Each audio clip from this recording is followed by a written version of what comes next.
Mari nikmati untayan hikmah Dai Sejuta Umat di channel resmi YouTube Kiai Haji Jainuddin MZ, persembahan Syiar Media. Assalamualaikum warahmatullahi wabarakatuh. Waalaikumsalam warahmatullahi wabarakatuh. Bismillahirrahmanirrahim. Alhamdulillahi rabbil alamin. Wassalatu wassalamu ala ashrafil anbiya'i wal mursalin, Sayyidina wa maulana Muhammadin wa ala alihi wa ashabihil mujahidin at-tahirin, amma ba'du. Saudara-saudara, kita maklum bahwa solat merupakan sarana yang paling efektif untuk mendekatkan manusia kepada Allah. Makin dekat manusia dengan Allah, makin tidak senang iblis dan setan. Karena itu segala macam cara mereka berusaha mengaduk-ngaduk solat kita. Dan sesungguhnya, jikalau kita mengerjakan solat, itu kan targetnya cuma dua. Pertama, agar solat kita itu sah. Yang kedua, agar solat kita itu qabul, yakni diterima oleh Allah. Kalau soal sah dan tidak, ukurannya gampang. Saya kalau ditanya orang, Pak, solat saya sah atau tidak? Saya bisa jawab. Saudara, solatnya syarat rukunnya cukup apa tidak? Cukup, sah. Itu kalau perkara sah. Tapi kalau sudah perkara qabul, Pak, solat saya diterima atau tidak oleh Allah? Ini saya tidak bisa jawab. Kenapa? Soal qabul mencakup masalah batin. Cuma ukuran logikanya, kalau syarat rukun cukup, insya Allah qabul. Saudara-saudara kaum muslimin rahimakumullah. Oleh karenanya, pada saat kita sholat, iblis, setan datang dari segala macam penjuru supaya kita kehilangan rasa khusyuk. Apalagi kalau kita jadi imam yang gerak kita, bacaan kita dilihat, didengar, disaksikan oleh orang banyak. Digodanya gerakan kita, dibolak-baliknya hati kita, supaya di dalam sholat itu banyak yang kita ingat, hal-hal yang tidak ada hubungannya dengan sholat.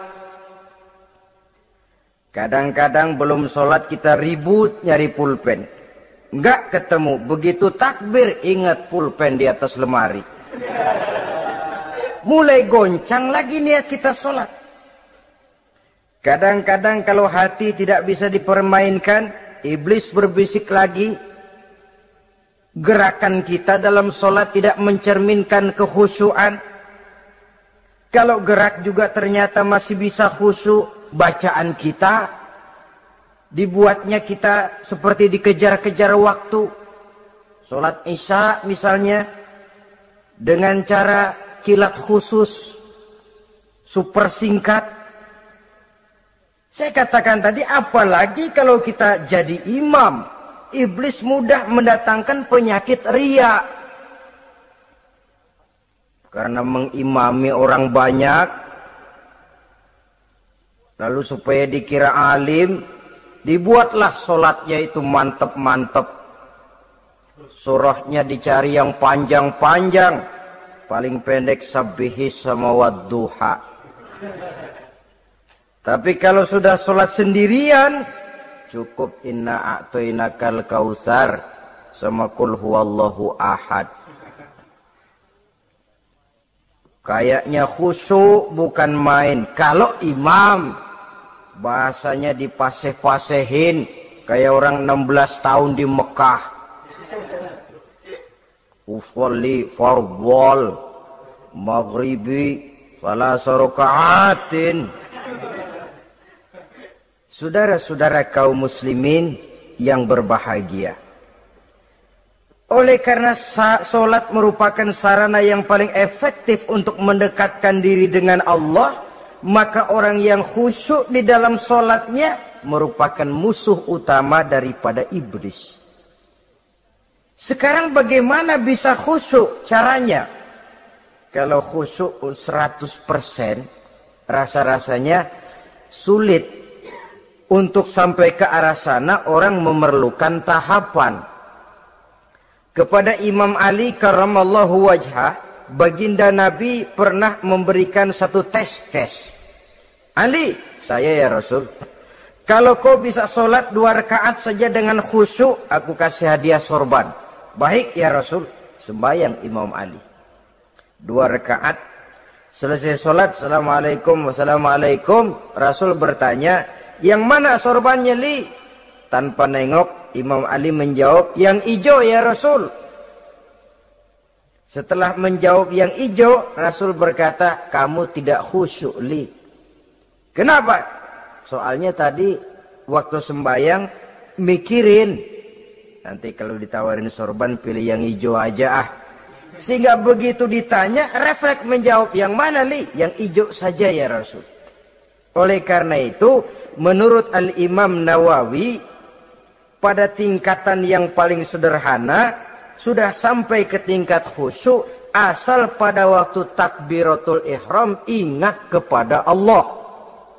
Tapi jangan lupa, itu tangga pertama. Jangan ada fatwa begini lalu aman. Yang penting kan takbirnya ingat Tuhan, belasononya mau kemana kek. Bukan itu. Itu pada tingkatan pertama sudah sah dipandang khusyuk solatnya orang awam, asal pada waktu takbiratul ihram dia ingat kepada Allah. Tetapi harus terus berusaha agar sepanjang solat dia ingat kepada Allah. Caranya bagaimana? Pertama, menanamkan diri bahwa pada saat kita sedang mengerjakan solat, yang lain tidak ada kecuali Allah. Yang kedua, berusaha memahami apa yang kita baca. Sehingga pada saat kita sujud, subhana rabbiyal a'la wa bihamdi, terbayang kemahasucian Allah, kemahatinggian Allah. Sehingga hati tidak mengembara, mulut berucap, hati mengikuti apa yang diucapkan.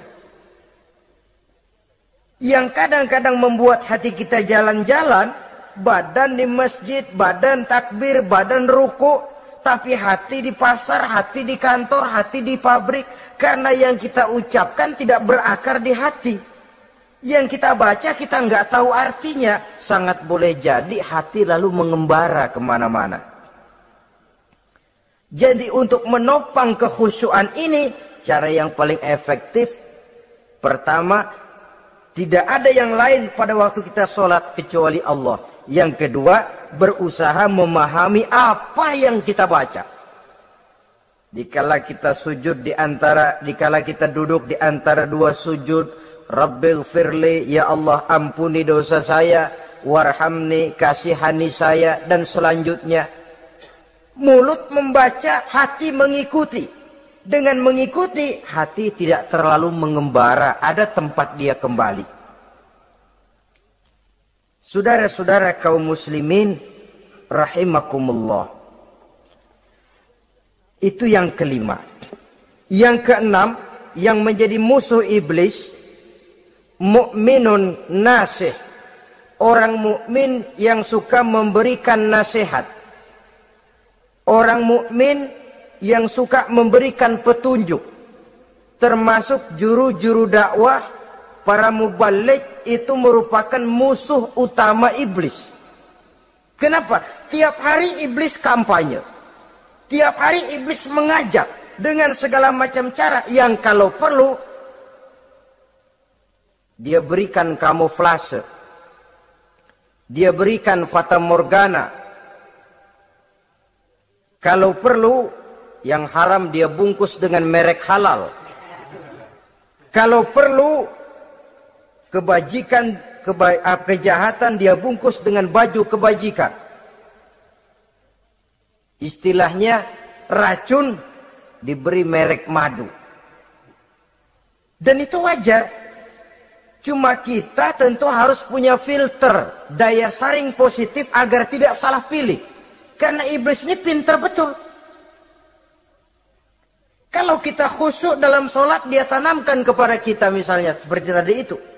Sholatmu memang hebat, khusyuk. Di kampung ini tidak ada orang yang sholatnya seperti kamu. Tertanam itu dalam hati kita, timbul ujub. Akhirnya, iya. Gue lihat-lihat di kampung sini kagak ada yang sembayangi kayak gua. Nah, sudah masuk iblis. Jadi dia pandai mengikuti gerak hati dan irama denyut jantung manusia ini. Kemana kecenderungan manusia, ke situ dia masuk. Pendeknya iblis itu ibarat tukang joget, dia ngerti bener irama kendang. Saudara-saudara kaum muslimin rahimakumullah. Termasuk juru-juru dakwah, para mubalik, orang yang suka memberikan nasihat ini. Mereka memberikan filter kepada umat, kepada jamaah, jangan sampai salah pilih. Dan iblis menyesatkan kita supaya kita salah pilih. Satu contoh ringan. Kalau di depan saudara ada 2 buah gelas, yang segelas isinya jamu, yang segelas sirup. Kira-kira saudara minum yang mana? Jamu. Jamu apa sirup? Jamu. Sirup apa jamu? Jamu. Orang yang pikirannya panjang, dia pasti minum jamu.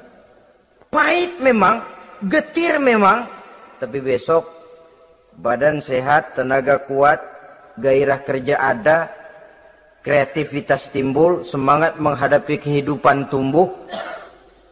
Orang mukmin, orang yang berpandangan jauh ke depan.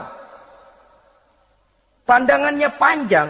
Panjang kemana? Tidak cuma ke dunia, sampai juga dia memandang ke alam barzakh, ke akhirat. Sholat itu jamu, pahit. Ngaji, hadir di majelis taklim, itu jamu, pahit. Sedekah, jamu, pahit. Mengeluarkan uang untuk kepentingan orang lain. Enak aja minta sumbangan, datang-datang yang nyari peres keringat banding tulang gue, lu datang-datang mau minta. Yang enak ngumpulin harta, lalu bakhil bin pelit alias medit. Itu jamu. Saudara hadirin yang saya muliakan, sedekah jamu pahit. Puasa jamu pahit. Jihad jamu pahit. Tapi nanti begitu kita meninggalkan dunia, masuk ke alam barzakh, apalagi pindah ke akhirat, baru terasa, aduh, nikmatnya dulu kemarin itu minum jamu, sekarang badan sehat, tenaga kuat, kerja semangat. Nikmatnya dulu saya waktu di dunia sholat, rajin ngaji, suka sodako, suka menolong orang. Sekarang terasa manfaatnya. Begitu saya berada di alam barzakh, apalagi sudah dibangkitkan di padang mahsyar di akhirat nanti, terasa seluruh kebajikan yang saya kerjakan. Nah, orang yang berpikir jangka pendek, cuma ngelihat yang ada di depan hidungnya saja. Ngapain minum jamu getir, sirup nih. Manis. Dia minum. Dia ambil sirup, minum. Manis memang pada waktu minum. Tapi besok bibir jontor.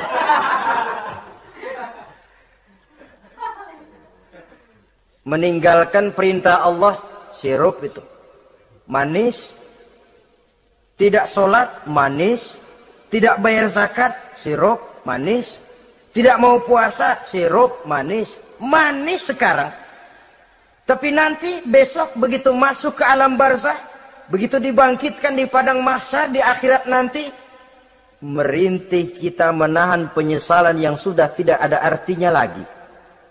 Sampai-sampai penduduk mahsyar itu ada yang berkata, diceritakan dalam Quran, ya laitani kuntu turaba.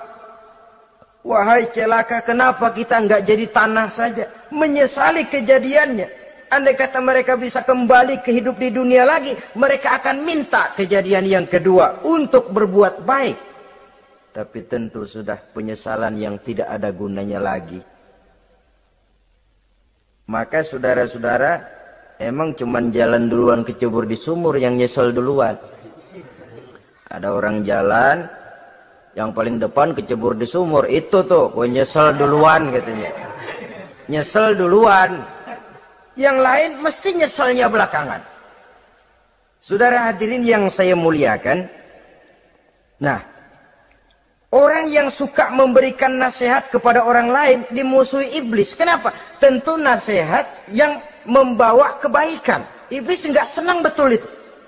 Kita nasihatin teman, udah berhenti dah, jangan pada mabuk lagi. Iblis gergetan bener. Ini orang dilarang lagi.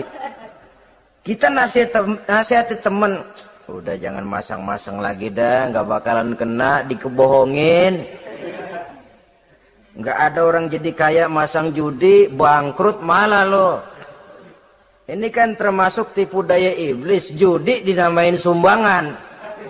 Itu sama saja itu, madu, racun mereknya madu. Judi dinamain sumbangan. Kalau Kang Beca pada nyumbang.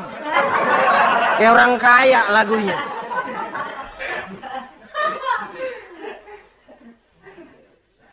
Saudara-saudara kaum muslimin rahimakumullah. Adalah kewajiban kita memang untuk tawasau bil haq. Saling nasihat menasihati. Setiap kita juru dakwah. Setiap kita wajib menyampaikan apa yang sudah kita tahu kepada orang yang belum atau kurang tahu. Saudara yang bisa bismillah wajib mendakwahkan bismillah itu kepada orang yang belum tahu bismillah. Saudara bisa Fatihah harus menyampaikan itu kepada orang yang belum bisa Fatihah. Persetan dengan orang lain. Apalagi yang cuma kerjanya ngeritik saja, lu baru bisa Fatihah doang udah ngajar. Biar aja yang diajarin gak bisa Fatihah kok. Apa masalahnya pemerataan di bidang keilmuan? Sebab memang biasa penonton itu selalu lebih pandai menilai, kayaknya lebih pintar dari yang main. Sama saja orang nonton bola ngomel melulu, padahal dia sendiri belum tentu bisa main. Dengerin orang pidato pun begitu, monten bisa. Wah, kalau dia yang pidato 1 jam kayak semenit. Tapi kalau si Ano tuh kita udah pegel belum juga mau berhenti. Monten bisa, coba dia suruh pidato udah 1/4 jam masih ama ba'du. Apa mau dibilang ama ba'du?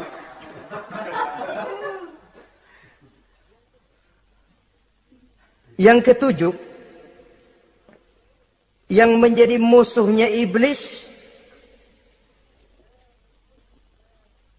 taibun sabitun ala taubatihi, orang yang bertaubat dan tetap di atas taubatnya.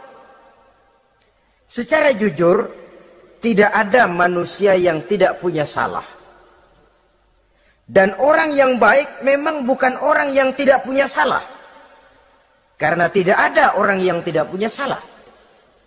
Orang yang baik adalah orang yang apabila melakukan kesalahan dia segera sadar, dijadikannya itu sebagai pelajaran untuk tidak diulanginya lagi pada masa yang akan datang. Biasanya kita menghakimi orang pintar, kita nggak merasa bahwa kita juga punya kesalahan. Kalau kita ngelihat maling ayam kita teriak, padahal kita nyolong kambing. Lebih besar dari si maling ayam, merasa diri lebih benar dari yang lain, padahal kita lebih kotor dan lebih jelek. Hilang sifat introspeksinya. Yang kita musuhi, yang kita caci maki, tahu-tahu kita sendiri yang melakukannya. Saudara-saudara kaum muslimin, orang yang bertaubat dan tetap dalam taubatnya stabil, itu musuh iblis. Apa ada orang yang taubatnya nggak tetap? Ada. Yang istilah kita taubat sambal namanya. Kalau dia makan sambal kepedesan, taubat makan sambal. Besok mau makan kagak ada sambal, ngomel. Mana sambal? Kemarin udah taubat, sekarang mana sambal? Ini taubat yang namanya taubat sambal. Istighfar, habis istighfar nyolong lagi, istighfar lagi, besok nyolong lagi, istighfar lagi. Itu taubat yang tidak tetap namanya. Allah Maha Pengasih dan Penyayang dengan segala kebesarannya. Ia akan memaafkan segala perbuatan yang bersifat salah dari hamba-hambanya. Cuma manusia kadang-kadang yang tidak mau memaafkan dirinya sendiri. Amat dungu manusia macam ini. Membiarkan dirinya hanyut berlarut dalam lembah dosa. Sementara dia diberikan umur, tidak digunakannya untuk bertaubat. Innallaha yaqbalu taubatal abdi ma lam yugharghir. Allah senantiasa akan menerima taubat seorang hamba sepanjang nafasnya belum sampai di tenggorokan. Kalau nafas sudah sampai di tenggorokan baru berniat taubat, kasib terlambat. Kayak Fir'aun. Fir'aun itu begitu ditenggelamkan di lautan merah, udah cengap-cengap mau mampus, baru ngomong dalam sekaratnya, amantu bi Rabbi Musa wa Harun. Kalau begini mah saya juga percaya sama Tuhannya Musa. Udah sekarat baru mau taubat, malaikat maut gemes banget dilelepin, mati.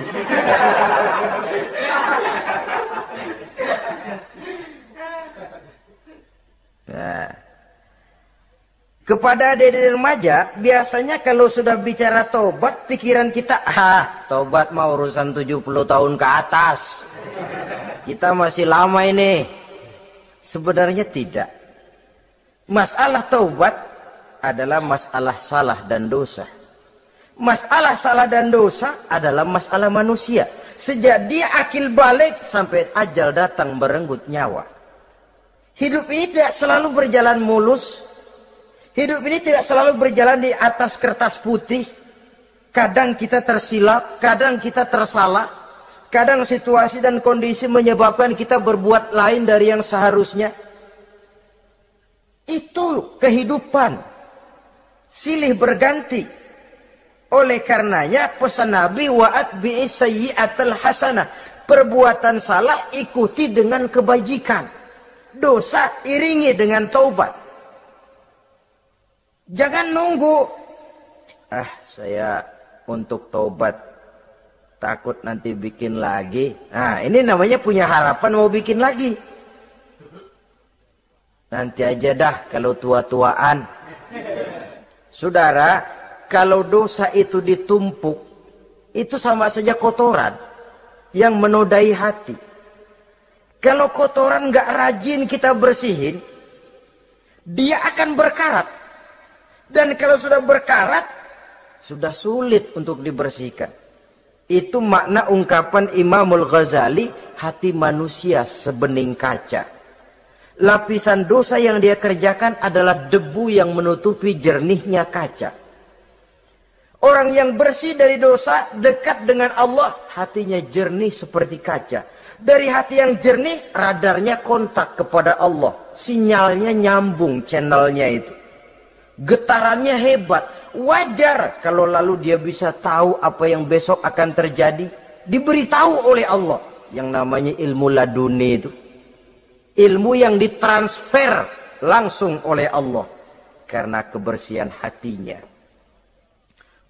Mana ada orang gak belajar bisa pinter. Iya, kalau hatinya butek emang gak ada. Tapi kalau Allah mau berangkat dari hati yang bersih, yang kontaknya nyambung kepada Allah, hati itu seperti kaca, kata Imam Ghazali. Dosa yang kita lakukan adalah debu. Kalau debu sedikit datang kita lap, datang lagi kita bersihin, datang lagi kita bersihin, insya Allah nggak sampai jadi noda di atas kaca itu. Tapi kalau nunggu debu itu sampai bertumpuk, besok aja ngelapnya dah, besok aja ngebersihinnya, bertumpuk dia, sulit membersihkannya. Walaupun kena, nodanya tentu tertinggal di atas kaca itu. Karena itu, dalam kehidupan remaja misalnya, pemuda misalnya, kita tidak bisa menolak mode, tidak bisa menolak musim. Modenya disco, disco, modenya breakdance, breakdance, modenya joget, joget, modenya jaipongan, jaipongan. Mode pada waktunya habis, ya habis. Tapi bagaimanapun dia akan punya dampak, memberikan bekas dalam membentuk kepribadian. Dan ini efek yang tidak kita inginkan. Efeknya, bukan modenya itu. Jadi oleh karenanya saudara-saudara, masalah taubat bukan masalah 70 tahun ke atas. Tapi masalah manusia sejak dia akil balik sampai ajal datang merenggut nyawa. Sepanjang nafas belum sampai di kerongkongan, Allah akan menerima taubat seorang hamba. Bahkan dalam hadis qudsi Allah menyatakan, "Lau amiltumul khotoya hatta mala'atis sama thumma nadimtum fataballahu alaikum." Kalaupun kamu berbuat dosa sampai penuh langit dengan dosamu, kemudian kamu bertaubat dan menyesal, Allah pasti akan menerima taubatmu. Jadi orang yang taubat dengan sebenarnya dan tetap dalam taubatnya, itu musuh iblis. Tapi orang yang taubatnya angin-anginan, iblis demen banget. Dari sembahyang, besok mabok, besoknya lagi nyolong, besoknya lagi zina, besok taubat lagi. Kata iblis, surak, iya lu gocet dah Tuhan.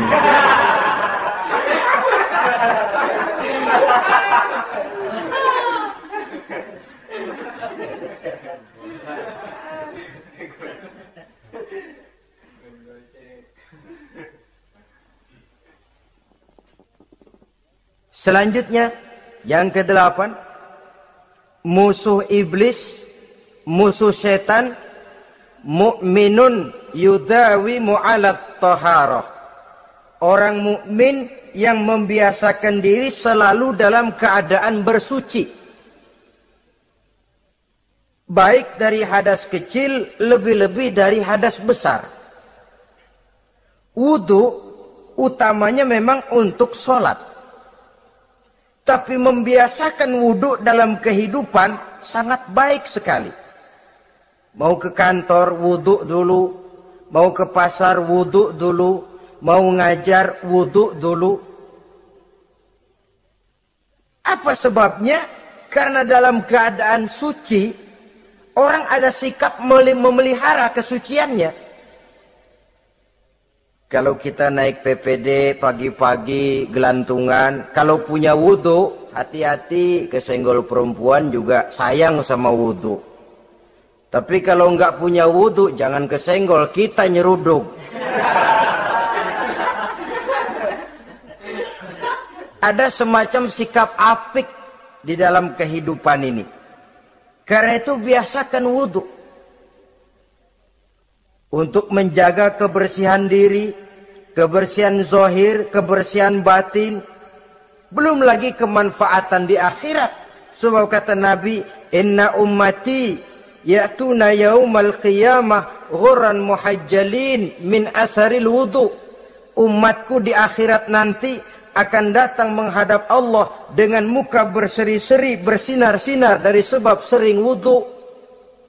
Sehingga tidak usah mengaku pun Rasul akan memanggil karena muka yang sering tersentuh air wudu ini. Mu'minun yudawi mu'alat taharah. Orang mukmin yang selalu membiasakan diri berada dalam keadaan suci, berwudu. Kita lihat ajaran wudu ya. Dari sejak bacaan-bacaannya saja itu sudah membawa manfaat. Lalu dari segi bahwa kita manusia sering tersilap melakukan dosa-dosa kecil.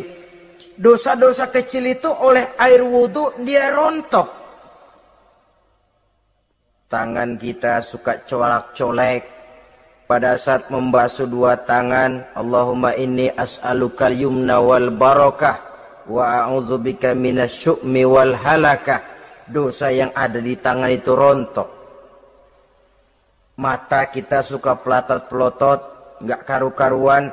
Pada saat membasuh muka, nawaitu raf'al hadasil asghar, dosa yang ada di mata rontok. Dari segi pembersihan batin. Belum lagi dari segi pembersihan zahir. Sehari semalam kalau 5 kali saja kita terkena air wudhu, itu sudah menjaga kesehatan dan kebersihan. Saudara-saudara kaum muslimin rahimakumullah. Yang ke-9, orang yang menjadi musuh iblis yaitu mutawarra'un anil haram, orang yang memelihara diri dari yang diharamkan oleh Allah. Terpelihara dirinya, terpelihara yang dimakannya, yang diminumnya dari jenis-jenis yang haram, baik sedikit maupun banyak. Jangan cuma teriak haram waktu sedikit, tapi giliran banyak halal. Sama saja orang dikasih tahu, itu ada cerita anak-anak, Pak Haji punya anak main judi, dikasih tahu, Pak, anak bapak main judi, astagfirullah katanya. Tapi menang Pak, alhamdulillah.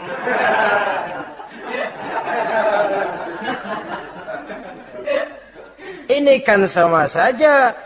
Giliran sedikit dibilang haram karena dia nggak dapat jatah, begitu dapat banyak dan dia kecipratan jadi halal. Yang sedikit haram, banyaknya pun juga haram. Yang banyaknya haram, sedikitnya juga haram. Ada orang bilang minuman keras kalau nggak mabukkan nggak haram. Yang memabukkan banyaknya, sedikitnya tetap saja haram. Ma askaro kasiruhu faqaliluhu haramun. Apa yang banyak menyebabkan jadi mabuk, sedikitnya pun juga haram.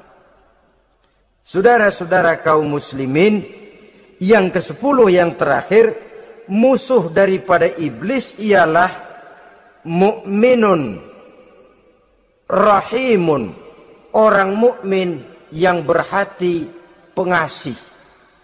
Orang mukmin yang suka menyambung silaturahmi.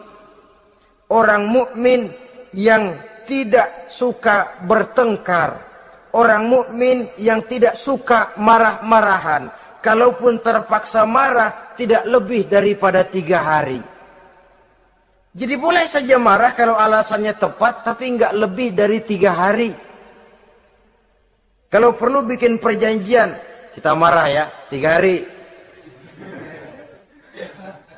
Itu limit, tidak halal kata Nabi bagi seorang muslim menjauhi saudaranya lebih dari 3 hari. Tidak halal itu artinya haram. Kita ini kadang-kadang kalau sudah marahan sama tetangga kah, sama teman kah, kadang-kadang suka berlaku perpanjangan waktu. Tidak cukup perpanjangan waktu, ditambah lagi perpanjangan generasi. Enggak cukup kita yang marah, orang lain kita sundut-sundut supaya ngikut marah lagi. Marah pakai ngundang. Kayak mafia lagunya. Udah dia marah, orang lain lagi disuruh marah. Saudara hadirin yang saya muliakan, mukmin yang punya sifat belas kasih, berhati jernih, itu musuh utama dari iblis. Tapi mukmin yang suka marah-marahan, tukang hasut dan tukang bakar, itu teman-teman iblis. Oleh karena itu, mudah-mudahan kita semua menjadi musuh iblis. Dan jangan menjadi musuh iblis. Jangan menjadi teman iblis. Sebab iblis sudah kadang memproklamirkan permusuhan. Sekali dia musuh kita, selamanya dia akan tetap menjadi musuh kita. Berusahalah untuk menjadi musuh iblis. Dan jangan sekali-kali toleransi. Jangan berusaha menjadi teman iblis. Inilah yang kita bicarakan pada pertemuan ini. Mudah-mudahan ada manfaatnya. Terima kasih atas segala perhatian. Mohon maaf atas segala kekurangan. Wassalamualaikum warahmatullahi wabarakatuh. Waalaikumsalam warahmatullahi wabarakatuh. Silakan subscribe dan sebarkan channel resmi YouTube Kiai Haji Jainuddin MZ. Semoga menjadi amal jariah untuk kita semua.